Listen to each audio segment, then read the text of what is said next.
L'histoire retiendra que la première visite officielle de Samuel Eto'o comme président de la Fédération camerounaise de football fut effectuée à Saint-Mélima. Saint-Mélima, cette ville du sud Cameroun, aura joué un rôle prépondérant pour l'accession de l'ex-capitaine des Lions indomptables au trône de Tchinga. Cette campagne n'aurait pas eu d'aboutissement heureux sans ses conseils précieux et son soutien décisif à notre projet. Je veux saluer Madame Céline Eko. Je voudrais également dire merci à mon père Essian.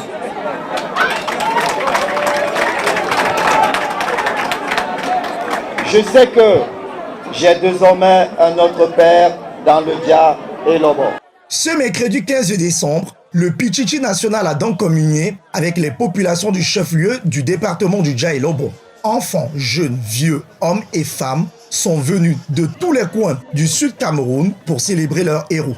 Du carrefour Mefo à l'hôtel de ville de Saint-Mélima, ce sont des fans surexcités qui scandent le nom de Samuel Eto'o fils comme à ses années de gloire sous le vert rouge et jaune national.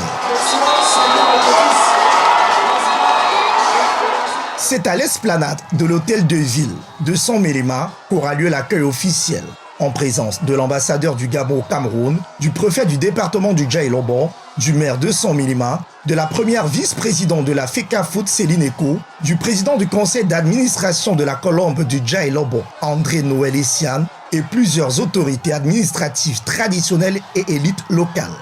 Les différents orateurs vont reconnaître que la visite de remerciement du nouveau président de la FECAFOOT est un véritable cadeau de fin d'année pour la ville de Saint-Mélima. Le maire Jean-Constant Bekono et le préfet du Dja et Lobo, Damien Ouono, n'ont pas tari d'éloges à l'endroit du meilleur buteur de l'histoire des Lions indomptables. Les fils et filles de la ville ont prié le nouveau patron du football camerounais d'accorder une place de choix à Saint-Mélima, qui abrite non seulement un club d'élite nationale, Colombe du Dja et Lobo, mais qui est surtout un véritable vivier de talent. Des doléances qui ne sont pas tombées dans les oreilles d'un sourd, car le meilleur buteur des Coupes d'Afrique des Nations de football va confirmer que la rénovation du football camerounais se fera avec Saint-Mélima.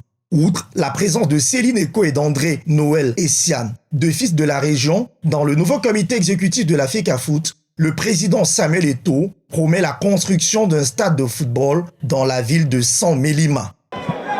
Nous avons décidé de construire 2 stades dans la région du Sud. Un à Ebolova, le chef-lieu de la région, et un autre à Saint-Mélima.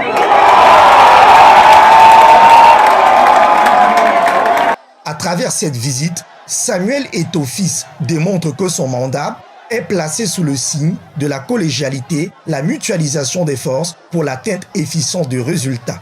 Après Saint-Mélima, le président de la Fédération camerounaise de football projette se rendre dans les 4 coins du Cameroun. Cela se fera certainement après sa prochaine visite au Caire pour une réunion avec la Confédération africaine de football dans les prochains jours et le tirage au sort prévu ce 18 décembre des barrages de la Coupe du Monde au Qatar.